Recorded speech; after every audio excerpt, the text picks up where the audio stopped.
Verify with the help of the principle of mathematical induction that the function given by f of x equals cosine of n cosine inverse of x coincides with the interval -1, 1 with a certain polynomial of degree n.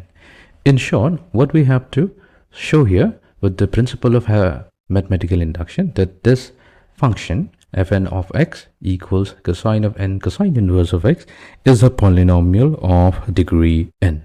Okay, let us begin. So first what we'll do, we're going to consider a statement which is given by p of n. So let p of n be the statement given by p of n such that we have the function fn of x equals to cosine of the angle which is given by n times cosine inverse of x. We have to show that this function is a polynomial. This is a polynomial of degree n.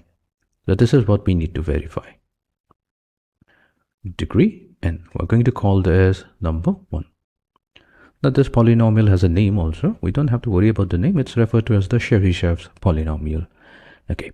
Now what we'll do, we'll verify if it is true for the first natural number n equals to 1. So let's check it out. So for n equals to 1, we have the statement p of 1 such that we have f1 of x. So this is going to be equals to cosine of n, which is going to be 1, multiplied to cosine inverse of x. Now what we get here is cosine of cosine inverse of x. Now we know for a fact that the cosine of cosine inverse of x, that's going to be x on the interval -1 to 1. And what is x? It has a degree of 1. That means what we're getting here is a polynomial. X is clearly a polynomial of degree 1. It is a polynomial of degree equals to 1. So this means that what we have done here is we have verified the statement p of 1. So p of 1 is a true statement. However, our goal will be to verify for other natural numbers as well. So here what we'll do, we will suppose that let the statement p of m, let's say the statement p of m, this is a true statement as well. So this is a true statement. So what is the statement p of m? So in essence, the statement p of m such that we have f m of x. So this is going to be equals to cosine of the angle m times cosine inverse of x. So this is a polynomial and it's going to have a degree of m. This is going to be a polynomial of degree m. So here we have to suppose that n is going to be greater than or equals to 1, and n has to be a natural number and belongs to the set of natural number. Similarly, here m is such that m is greater than or equals to 1 and m belongs to the set of natural number. So we are assuming that p of m is a true statement, and taking the help of this statement p of m, we will need to verify. We will need to verify that the statement p of m plus 1, this statement is also true. It is also true. Now here m plus 1 corresponds to the natural number that is consecutive to m. Okay, now what is p of m plus 1? So p of m plus 1, let's write down the statement, the one that we have to verify. The state of p of the statement p of m plus 1 must be such that we have f m plus 1 of x equals to cosine of, we have m plus 1 multiplied to cosine inverse of x. So this is going to be a polynomial. This is a polynomial of degree m plus 1. So this is what we need to show. This is the statement p of m plus 1. We need to verify that this is indeed a polynomial of degree m plus 1. Okay, let us begin. So what we'll do, we will start now. We'll start with the expression f of m plus 1 of x. This is equals to cosine of the angle we have m plus 1 multiplied to cosine inverse of x. We'll try to verify that it's going to have a degree of m plus 1. Okay, let us begin. So here what we'll do, we are going to simplify the terms within the parentheses such that we get cosine of, we have m times cosine inverse of x added to cosine inverse of x. Fine. Now, what we have here is cosine of a plus b.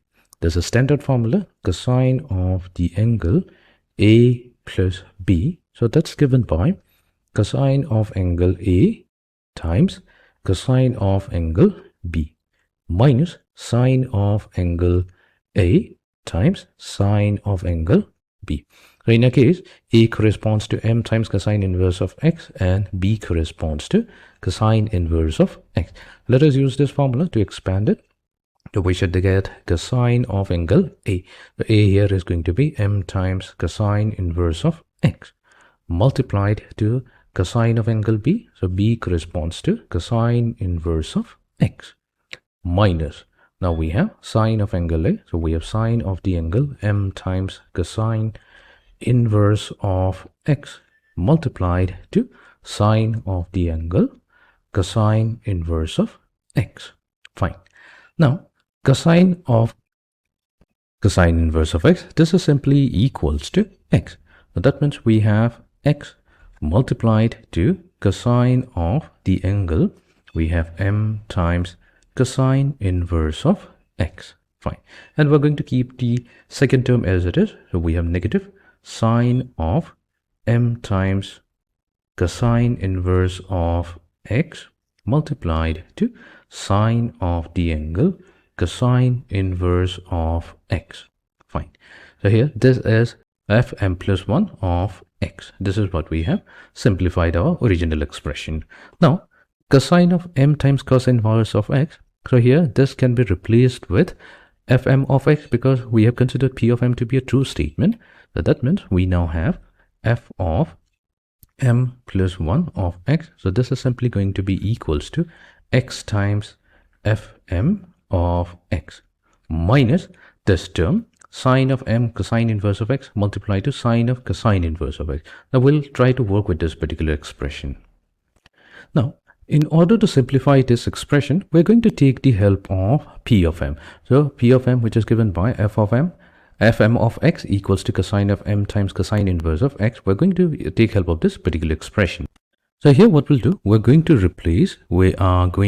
replace the index m with m minus 1. Now that means we now have f of m minus 1 of x. So this is going to be equals to cosine of, we replace m with m minus 1 multiplied to cosine inverse of x. Fine. So let's work with this. So we have cosine of m times cosine inverse of x, cosine inverse of x minus cosine inverse of x. Okay. So now what we have here is cosine of the difference of two angles. So if we suppose this to be angle A, x times m times cosine inverse of x, and cosine inverse of x to be b, so here what we can do, we can apply cosine of A minus b. Now cosine of A minus b, that's given by cosine of angle A multiplied to cosine of angle b added to sine of angle A times sine of angle b. So let's use this, and now we are going to get cosine of m times cosine inverse of x multiplied to cosine of cosine inverse of x added to sine of m times cosine inverse of x, this is angle A, multiplied to sine of the angle b, which is cosine inverse of x. Fine. So here we have cosine of cosine inverse of x. So this is simply going to become equals to x, and cosine of m times cosine inverse of x, that we can replace with fm of x added to the term sine of m times cosine inverse of x multiplied to sine of cosine inverse of x. So we wanted this particular expression. So let's rearrange the terms. So we now have sine of m times cosine inverse of x multiplied to sine of the angle cosine inverse of x. So this is going to be equals to, we have fm minus 1 of x minus x multiplied to fm of x. So this is how we can represent the product of these two sine function as fm minus 1 of x minus x times fm of x. Now let's go to a previous expression. So we can replace it with f of m minus 1 of x minus x times fm of x. Fine. Okay, let's further simplify, and that's going to give us fm plus 1 of x. So this is going to be equals to 2 times x fm of x minus fm minus 1 of x. Fine. So here we have already considered fm of x. This is what? This is a polynomial of degree m. So this is a polynomial of degree m. And here what we have? We have x here. So this is a polynomial of degree 1. And when we take the product of x with fm of x, that in total it's going to give us, this totally is going to give us a polynomial of degree m plus 1. So we have shown here that this is and we only have to worry about the highest polynomial, degree of the highest polynomial. So this is going to be a polynomial. This is a polynomial of degree m plus 1. And that is exactly what we needed to verify. So here we have successfully showed that f of m plus 1 of x, which was given by the expression cosine of m plus 1 multiplied to cosine inverse of x. So this is a polynomial of order of degree m plus 1, which means that the statement that we considered p of m plus 1, so this is a true statement.